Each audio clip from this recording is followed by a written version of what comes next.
Hi, and welcome to my channel where I make dishes inspired by some of my favorite video game characters. Today's dish is inspired by Kairi from the Kingdom Hearts series.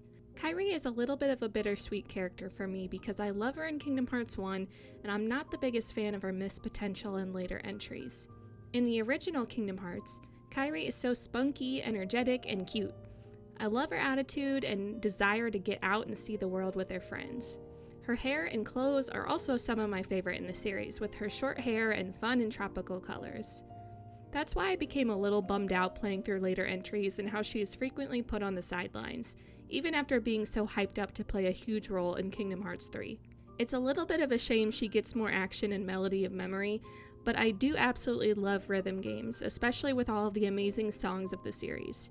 Here's hoping that she continues to be more and more involved as the series progresses, because I can't wait to see it.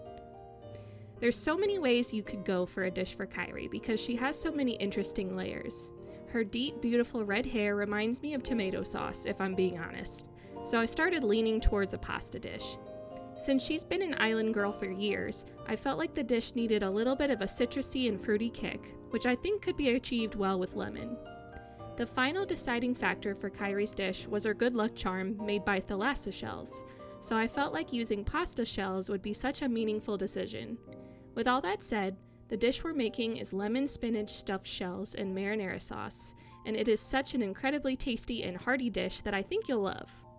So here's what we'll need for the dish: jumbo pasta shells, spinach, ricotta cheese, boursin cheese, a large egg, lemon zest, salt, black pepper, Parmesan cheese, hot honey, and marinara sauce. You can either use a pre-made can of marinara sauce or make your own. We are going to make our own marinara sauce in this video, and for that we'll need olive oil, a yellow onion, garlic, crushed tomatoes, salt, thyme, and basil. Let's start with some prep first. We only have to cut a few things at the cutting board. First, we'll dice one small yellow onion, then we'll peel and mince at least 4 cloves of garlic.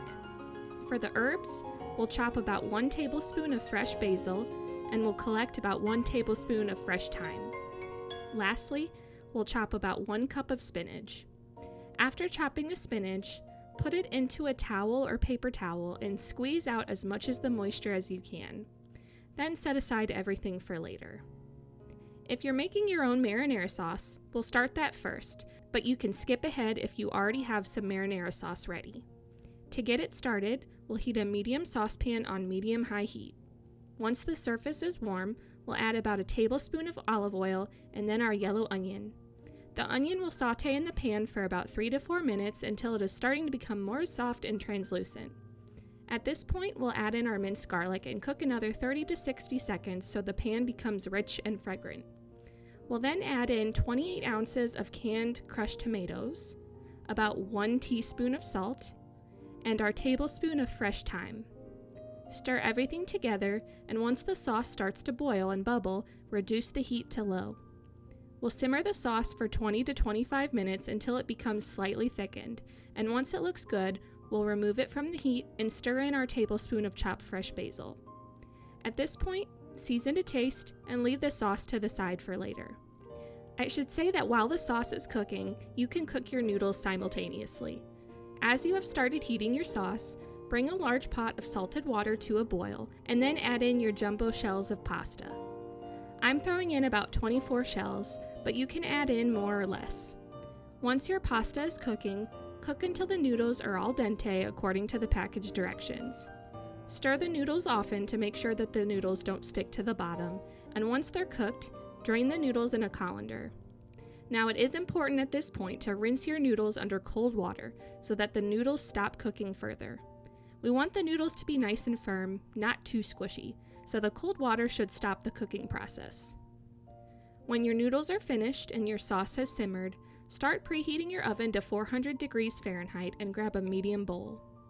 In the medium bowl, we'll whisk together 15 ounces of ricotta cheese, a 5.3 ounce package of boursin cheese, 1 large egg, 1 tablespoon of lemon zest, which is about the zest from 2 lemons, 1 teaspoon of salt, a half teaspoon of black pepper, and a half cup of Parmesan cheese.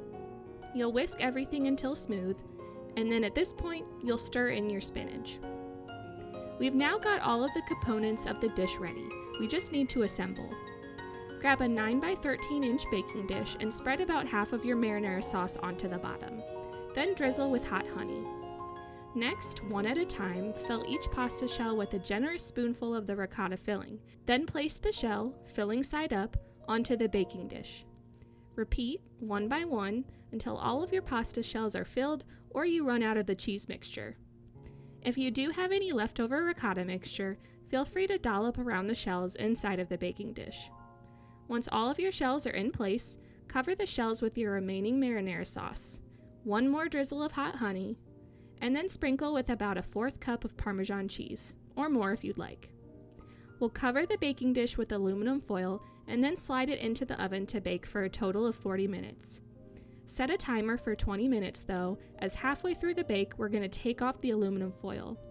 At the end of the 40 minutes, the dish should have bubbling sauce and melted cheese on top. Remove from the oven at this point and allow the pasta to cool for at least 10 minutes before serving.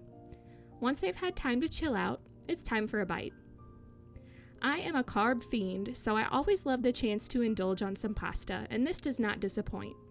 The marinara sauce is so delicious and easy to make, and the surplus of it on the shells makes each bite so enjoyable. Speaking of bites, each bite of the pasta shells with the rich cheese feels so decadent, but at the same time the ricotta mixture feels so fresh with the splash of lemon and presence of spinach. Of course, you could pair this with some kind of bread roll or salad for an even more complete dish, but it's plenty filling and satisfying on its own. Now, I picture Kairi as a pretty good cook, and I imagine that this recipe of pasta shells was passed down by her grandmother before she started putting her own spin on it, like the introduction of lemon and hot honey. I can see Sora watering at the mouth as Kairi brings this dish out of the oven, and Riku is smiling as he smells it. Kairi would warn Sora that he has to wait for it to cool down, but just as she turns around, Sora sneaks a bite and burns his mouth. Even with all of her friends' antics, she'd love to sit down and enjoy this meal peacefully, thinking of her loved ones wherever they are. The recipe card is in the video description if you'd like a more quick and concise version to give it a try. Like if you want a bite, subscribe for more geeky treats, and comment what foods Kairi reminds you of. Thanks for following along.